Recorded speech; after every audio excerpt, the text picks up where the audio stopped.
ಆತ್ಮೀಯ ವೀಕ್ಷಕರೇ, ನಮ್ಮೂರ ಸುದ್ದಿಗೆ ಸ್ವಾಗತ. ನಾನು ಇರ್ಷಾದ್ ವೇಣೂರು. ಹಬ್ಬಗಳ ಸಂದರ್ಭದಲ್ಲಿ ಪರಸ್ಪರ ವೈಮನಸ್ಸು ಉಂಟು ಮಾಡುವ ಪ್ರಸಂಗಗಳು ಕರಾವಳಿಯಲ್ಲಿ ಆಗಾಗ್ಗೆ ನಡೆಯುತ್ತಿವೆ. ಆದರೆ ಸೌಹಾರ್ದ ಬಯಸುವ ಮನಸ್ಸುಗಳು ಕೂಡ ಎಲ್ಲ ಧರ್ಮಗಳಲ್ಲಿ ಇದ್ದಾರೆ ಎಂಬುದಕ್ಕೆ ಪದೇ ಪದೇ ಸಾಕ್ಷಿಗಳು ಕೂಡ ಸಿಗುತ್ತಿವೆ. ದಕ್ಷಿಣ ಕನ್ನಡ ಜಿಲ್ಲೆಯ ಬಂಟ್ವಾಳದ BC ರೋಡ್ನಲ್ಲಿ ಸಂಘ ಪರಿವಾರದ ವಿವಾದದ ನಡುವೆಯೂ ಹಿಂದೂ ಬಾಂಧವರು ಮೀಲಾದುನ್ನಬಿಯ ಮೆರವಣಿಗೆಯಲ್ಲಿ ಸಾಗಿ ಬಂದ ಮುಸ್ಲಿಮರಿಗೆ ಸಿಹಿ ಹಂಚುವ ಮೂಲಕ ಸೌಹಾರ್ದತೆ ಮೆರೆದಿದ್ದಾರೆ. ದಕ್ಷಿಣ ಕನ್ನಡ ಜಿಲ್ಲೆಯ ಬಂಟ್ವಾಳ ತಾಲೂಕಿನ ಮಾಣಿ, ಬೋಳಿಯಾರ್, ಅನಂತಾಡಿ, ಕಾಡುಮಠ ಸೇರಿದಂತೆ ಹಲವು ಪ್ರದೇಶಗಳಲ್ಲಿ ಮೀಲಾದುನ್ನಬಿಯ ಮೆರವಣಿಗೆಯಲ್ಲಿದ್ದ ಮುಸ್ಲಿಮರಿಗೆ ಸಿಹಿ ತಿಂಡಿ ಪಾನೀಯಗಳನ್ನು ಹಂಚುವ ಮೂಲಕ ಸೌಹಾರ್ದತೆ ಮೆರೆದಿದ್ದಾರೆ.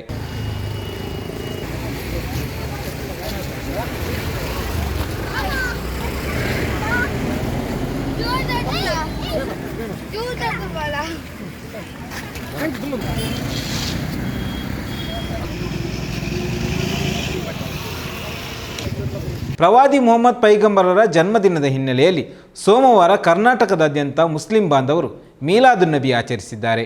ಬಂಟ್ವಾಳ ಕಾಂಗ್ರೆಸ್ ಮುಖಂಡನ ಪ್ರಚೋದನಕಾರಿ ಹೇಳಿಕೆ ಹಿನ್ನೆಲೆಯಲ್ಲಿ ಸಂಘ ಪರಿವಾರದ ಕಾರ್ಯಕರ್ತರು ವಿವಾದಾತ್ಮಕ ಹೇಳಿಕೆ ನೀಡುವ ಶರಣ್ ಪಂಪೆಲ್ ನೇತೃತ್ವದಲ್ಲಿ BC ರೋಡ್ನಲ್ಲಿ ಜಮಾಯಿಸಿ ಘೋಷಣೆಗಳನ್ನು ಕೂಗಿ ಪ್ರತಿಭಟನೆ ಮಾಡಿದ್ದರು. ಇದರಿಂದಾಗಿ ಕೆಲಕಾಲ ಬಿಗುವಿನ ವಾತಾವರಣ ಕಂಡುಬಂದಿತ್ತು. ಇದೆಲ್ಲದರ ನಡುವೆ ಮಾಣಿ, ಅನಂತಾಡಿ, ಕೊಡಾಜೆ, ಬೋಳಿಯಾರ್ ಸೇರಿದಂತೆ ಹಲವು ಕಡೆಯ ಹಿಂದೂ ಬಾಂಧವರು ಮೆರವಣಿಗೆಯಲ್ಲಿ ಸಾಗಿ ಬಂದ ಮುಸ್ಲಿಮರಿಗೆ ಸಿಹಿ ತಿಂಡಿ ವಿತರಿಸಿ ಸೌಹಾರ್ದತೆ ಮೆರೆದಿದ್ದಾರೆ. ಇಂದು ಉಡುಪಿಯ ನೇಜಾರಿನ ಜಾಮಿಯಾ ಮಸೀದಿಯಲ್ಲಿ ಮೀಲಾದ್ ಪ್ರಯುಕ್ತ ಮೆರವಣಿಗೆ ಹಮ್ಮಿಕೊಳ್ಳಲಾಗಿತ್ತು. ಈ ಸಂದರ್ಭದಲ್ಲಿ ಕೆಳರ್ಕಳಬೆಟ್ಟು ನೇಜಾರಿನ ಹಿಂದೂ ಬಾಂಧವರು ಮುಸಲ್ಮಾನ ಬಾಂಧವರಿಗೆ ತಂಪು ಪಾನೀಯ ನೀಡುವ ಮೂಲಕ ಪರಸ್ಪರ ಧರ್ಮ ಸೌಹಾರ್ದತೆ ಮೆರೆದಿದ್ದು ಕರಾವಳಿಯ ಜನರಿಗೆ ಸೌಹಾರ್ದದ ಸಂದೇಶ ರವಾನಿಸಿದ್ದಾರೆ. ಈ ಬಗ್ಗೆ ಸೋಷಿಯಲ್ ಮೀಡಿಯಾದಲ್ಲಿ ಪೋಸ್ಟ್ ಹಾಕಿರುವ ಸಾಮಾಜಿಕ ಕಾರ್ಯಕರ್ತ ಮುನೀರ್ ಕಟ್ಟಿಪಳ್ಳ, ರಾಜಕೀಯ ಪ್ರೇರಿತ ಉದ್ವಿಗ್ನ ಸ್ಥಿತಿಯ ನಡುವೆಯೂ ವಿಚಲಿತರಾಗದೆ ಸಿಹಿ ಹಂಚಿರುವ ನಿರ್ಧಾರಕ್ಕೆ ಬದ್ಧರಾದ ಹಿಂದೂ ಯುವಕರಿಗೆ ಜನತೆ ಎಷ್ಟು ಧನ್ಯವಾದ ಸಲ್ಲಿಸಿದರೂ ಸಾಲದು. ನಮ್ಮ ರಾಜಕಾರಣಿಗಳು, ಶಾಸಕರುಗಳು ಈ ಯುವಕರಿಂದ ಪಾಠ ಕಲಿಯಬೇಕು. ಹಿಂದೂ ಯುವಕರು ತಮ್ಮ ಕೃತಿಯ ಮೂಲಕ ಸರಿಯಾದ ಉತ್ತರವನ್ನೇ ಕೊಟ್ಟಿದ್ದಾರೆ, ಇಷ್ಟು ಸಾಕು ಎಂದು ತಿಳಿಸಿದ್ದಾರೆ. ಪ್ಯಾಲೆಸ್ತೀನ್ ಬಾವುಟ ಹಿಡಿದು ಚಿಕ್ಕಮಗಳೂರಿನಲ್ಲಿ ಓಡಾಡಿದ ಆರೋಪದ ಮೇಲೆ 6 ಮಂದಿ ಅಪ್ರಾಪ್ತರನ್ನು ಪೊಲೀಸರು ವಶಕ್ಕೆ ಪಡೆದಿರುವುದಾಗಿ ವರದಿಯಾಗಿದೆ. ಬಂಧಿತ ಅಪ್ರಾಪ್ತರನ್ನು ಪೊಲೀಸರು ವಿಚಾರಣೆ ನಡೆಸುತ್ತಿದ್ದಾರೆ. ರವಿವಾರ ಕೆಲ ಯುವಕರು ಫೆಲೆಸ್ತೀನ್ ಧ್ವಜ ಹಿಡಿದು ನಗರದ ಕೆಲವೆಡೆ ಸಂಚರಿಸಿದ್ದರು. ಈ ವೇಳೆ ಫ್ರೀ ಫೆಲೆಸ್ತೀನ್ ಎಂಬ ಘೋಷಣೆ ಕೂಗಿದ್ದು ಇದರ ವಿಡಿಯೋ ಸಾಮಾಜಿಕ ಜಾಲತಾಣಗಳಲ್ಲಿ ವೈರಲ್ ಆಗಿತ್ತು. ಈ ವಿಡಿಯೋ ಆಧರಿಸಿ ಪ್ರಕರಣ ದಾಖಲಿಸಿಕೊಂಡಿರುವ ಚಿಕ್ಕಮಗಳೂರಿನ ಪೊಲೀಸರು 6 ಮಂದಿ ಬಾಲಕರನ್ನು ಹಾಗೂ ಅವರು ಬಳಸಿದ್ದಾರೆ ಎನ್ನಲಾದ 2 ದ್ವಿಚಕ್ರ ವಾಹನಗಳನ್ನು ವಶಕ್ಕೆ ಪಡೆದಿದ್ದಾರೆ. ಈ ಸಂಬಂಧ ಚಿಕ್ಕಮಗಳೂರು ನಗರ ಪೊಲೀಸರು ಪ್ರಕರಣ ದಾಖಲಿಸಿಕೊಂಡು ತನಿಖೆ ಮುಂದುವರೆಸಿದ್ದಾರೆ. ಪ್ಯಾಲೆಸ್ತೀನ್ ಧ್ವಜ ಹಿಡಿದು ರವಿವಾರ ಮಧ್ಯಾಹ್ನ ಬೈಕಿನಲ್ಲಿ ಕೆಲವರು ಸಂಚರಿಸುತ್ತಿದ್ದ ವಿಡಿಯೋ ಹರಿದಾಡುತ್ತಿದ್ದಂತೆ ಬಜರಂಗ ದಳ ಮತ್ತು BJPಯ ಕಾರ್ಯಕರ್ತರು ನಗರ ಠಾಣೆಯ ಬಳಿ ಜಮಾಯಿಸಿ ಪ್ರತಿಭಟನೆ ನಡೆಸಿ ಕ್ರಮಕ್ಕೆ ಆಗ್ರಹಿಸಿದ್ದರು. ರಾಜ್ಯ ಸರ್ಕಾರದ ಮಹತ್ವಾಕಾಂಕ್ಷೆಯ ಎತ್ತಿನಹೊಳೆ ಸಮಗ್ರ ಕುಡಿಯುವ ನೀರು ಯೋಜನೆಯ ಪೈಪ್ಲೈನ್ ಸೋರಿಕೆಯಾಗಿ ಬೆಳೆ, ರಸ್ತೆ ಹಾಗೂ ಕಟ್ಟಡಗಳಿಗೆ ನೀರು ನುಗ್ಗಿ ಹಾನಿಯುಂಟಾದ ಘಟನೆ ನಡೆದಿದೆ. 15 ದಿನಗಳ ಹಿಂದೆಯೂ ಇದೇ ಸ್ಥಳದಲ್ಲಿ ಸೋರಿಕೆಯಾಗಿತ್ತು. ಮತ್ತೆ ಸೋರಿಕೆಯಿಂದ ಅಪಾರ ನಷ್ಟ ಉಂಟಾಗಿರುವುದಾಗಿ ವರದಿಯಾಗಿದೆ. ಕಳೆದ ಸೆಪ್ಟೆಂಬರ್ 6ರಂದು ಮೊದಲ ಹಂತದ ಯೋಜನೆಗೆ ಮುಖ್ಯಮಂತ್ರಿ ಸಿದ್ದರಾಮಯ್ಯ ಅವರು ಚಾಲನೆ ನೀಡಿದ್ದರು.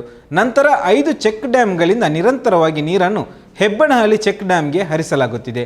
ಸತತವಾಗಿ ಹರಿಯುತ್ತಿರುವ ನೀರಿನ ಒತ್ತಡದಿಂದ ಪೈಪ್ಲೈನ್ ಒಡೆದಿದ್ದು ತಗ್ಗು ಪ್ರದೇಶದ ಮನೆ, ಜಮೀನು ಹಾಗೂ ಎಸ್ಟೇಟ್ಗಳಿಗೆ ನೀರು ನುಗ್ಗಿದೆ. ಇದರಿಂದಾಗಿ ಅಪಾರ ಪ್ರಮಾಣದ ಹಾನಿಯುಂಟಾಗಿದೆ. ಈ ನಡುವೆ ಕಳಪೆ ಕಾಮಗಾರಿಯಿಂದ ಪೈಪ್ಲೈನ್ ಒಡೆದಿದೆ ಎಂದು ಸ್ಥಳೀಯರು ಆರೋಪಿಸಿದ್ದಾರೆ. ನಷ್ಟಕ್ಕೆ ಪರಿಹಾರ ನೀಡಬೇಕು ಎಂದು ಒತ್ತಾಯಿಸಿದ್ದಾರೆ.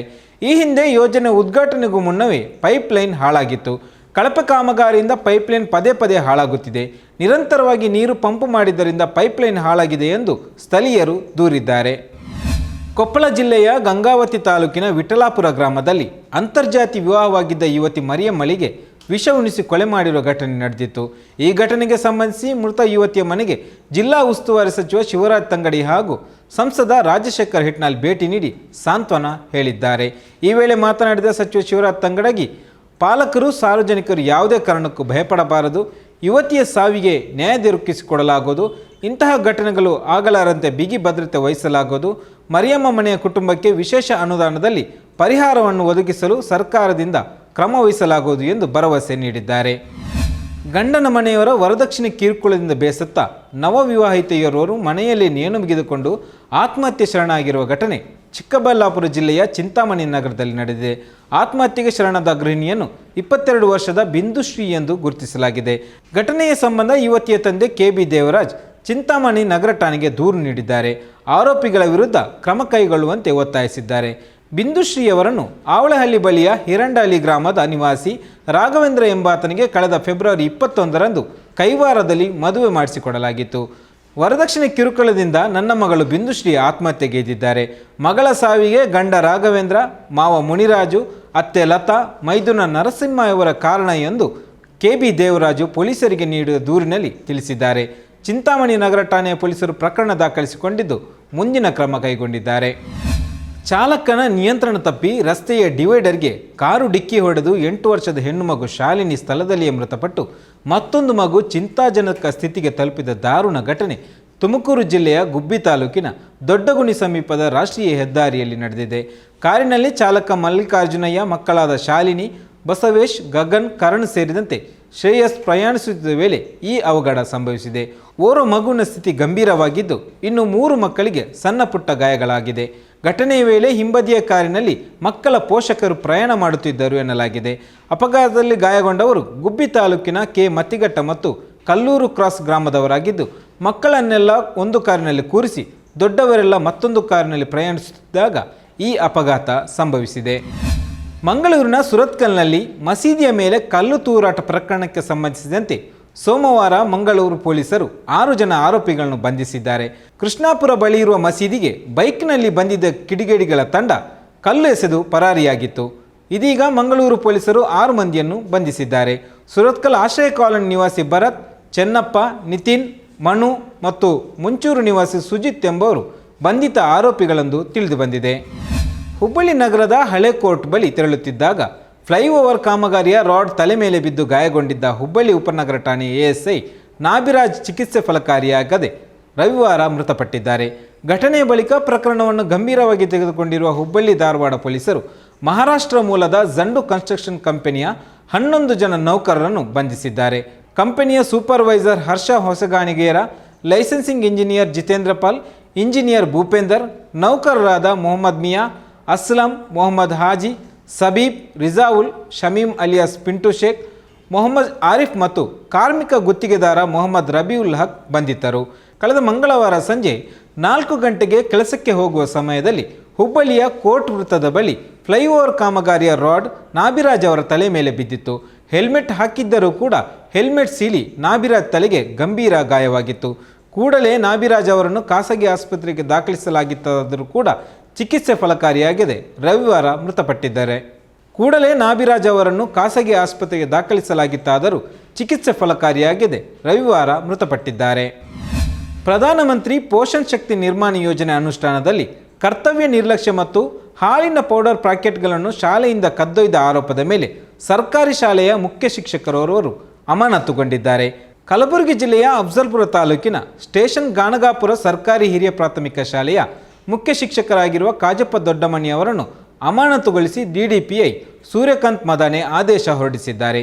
ಇತ್ತೀಚೆಗೆ ಮುಖ್ಯ ಶಿಕ್ಷಕ ಕಾಜಪ್ಪ ಶಾಲೆಯಿಂದ ಮಕ್ಕಳಿಗೆ ವಿತರಿಸುವ ಹಾಲಿನ ಪೌಡರ್ ಪ್ಯಾಕೆಟ್ಗಳನ್ನು ಕದ್ದು ಮನೆಗೆ ಸಾಗಿಸುವಾಗ ಸ್ಥಳೀಯರ ಕೈಗೆ ಸಿಕ್ಕಿಬಿದ್ದಿದ್ದರು. ಈ ಕುರಿತು ಕ್ಷೇತ್ರ ಶಿಕ್ಷಣಾಧಿಕಾರಿ ಜ್ಯೋತಿ ಪಾಟೀಲ್ ಅವರು ಪರಿಶೀಲನೆಗಾಗಿ ಅಕ್ಷರದಾಸೋಹ ತಾಲೂಕಾಧಿಕಾರಿ ಸೇರಿದಂತೆ 4 ಅಧಿಕಾರಿಗಳ ಸಮಿತಿ ರಚಿಸಿ ವರದಿ ನೀಡಲು ಸೂಚಿಸಿದ್ದರು. ಶಾಲೆಯಿಂದ ಹಾಲಿನ ಪೌಡರ್ ಪ್ಯಾಕೆಟ್ಗಳನ್ನು ಹೊರಸಾಗಿಸುವಲ್ಲಿ ಮುಖ್ಯ ಶಿಕ್ಷಕರ ಪಾತ್ರ ಮೇಲ್ನೋಟಕ್ಕೆ ಕಂಡುಬಂದಿದೆ ಎಂದು ವರದಿಯಲ್ಲಿ ಉಲ್ಲೇಖಿಸಿದ್ದರು. ಈ ವರದಿಯನ್ನು ಆಧರಿಸಿ DDPI ಮುಖ್ಯ ಶಿಕ್ಷಕನನ್ನು ಅಮಾನತುಗೊಳಿಸಿದ್ದಾರೆ. ಅಂತಾರಾಷ್ಟ್ರೀಯ ಪ್ರಜಾಪ್ರಭುತ್ವ ದಿನದ ಅಂಗವಾಗಿ ಮಾನವ ಸರಪಳಿ ಕಾರ್ಯಕ್ರಮದಲ್ಲಿ ಭಾಗವಹಿಸಿ ಹಿಂದಿರುಗುವ ವೇಳೆ ಶಿಕ್ಷಕರು ಮತ್ತು ವಿದ್ಯಾರ್ಥಿಗಳ ಮೇಲೆ ಹೆಜ್ಜೆಯನ್ನು ದಾಳಿ ಮಾಡಿದ ಘಟನೆ ಗದಗ ಜಿಲ್ಲೆಯ ಲಕ್ಷ್ಮೇಶ್ವರ ತಾಲೂಕಿನ ಬಾಲೆಹೊಸೂರು ಸಮೀಪ ನಡೆದಿದೆ. ಹೆಜ್ಜೆಯನ್ನು ಏಕಾಏಕಿ ದಾಳಿ ಮಾಡಿದ್ದರಿಂದ ಗಲಿಬಿಲಿಗೊಂಡ ವಿದ್ಯಾರ್ಥಿಗಳು ಹಾಗೂ ಶಿಕ್ಷಕರು ದಿಕ್ಕಾಪಾಲಾಗಿ ಓಡಿದ್ದರು. ಘಟನೆಯಲ್ಲಿ 15ರಿಂದ 20 ವಿದ್ಯಾರ್ಥಿಗಳು ಮತ್ತು ಶಿಕ್ಷಕರಿಗೆ ಹೆಜ್ಜೆಯನ್ನು ಕಡಿದಿದ್ದು, ಲಕ್ಷ್ಮೇಶ್ವರ ತಾಲೂಕಿನ ಶಿಗ್ಲಿ ಗ್ರಾಮದ ಶಿಕ್ಷಕಿ ಸರಸ್ವತಿ ಗುಡಿಸಾಗರ ಮತ್ತು ಸರೋಜ ದಂಡೂರು ಅವರಿಗೆ ಹೆಚ್ಚಿನ ಗಾಯಗಳಾಗಿವೆ. ಸ್ವತಃ ವೈದ್ಯರಾದ ಶಿರಹಟ್ಟಿ ಮೀಸಲು ಕ್ಷೇತ್ರದ ಶಾಸಕ ಡಾಕ್ಟರ್ ಚಂದ್ರು ಲಮಾನಿ ಶಿಕ್ಷಕಿಯರನ್ನು ಆಸ್ಪತ್ರೆಗೆ ಕರೆತಂದು ಚಿಕಿತ್ಸೆ ನೀಡಿಸಿದ್ದಾರೆ. ಎಲ್ಲರೂ ಪ್ರಾಣಾಪಾಯದಿಂದ ಪಾರಾಗಿರುವುದಾಗಿ ವರದಿಯಾಗಿದೆ. ನೀವು ಈ ದಿನ ಯೂಟ್ಯೂಬ್ ಚಾನಲ್ನು ಸಬ್ಸ್ಕ್ರೈಬ್ ಮಾಡದೇ ಇದ್ದಲ್ಲಿ ದಯವಿಟ್ಟು ಸಬ್ಸ್ಕ್ರೈಬ್ ಮಾಡಿ. ಧನ್ಯವಾದ.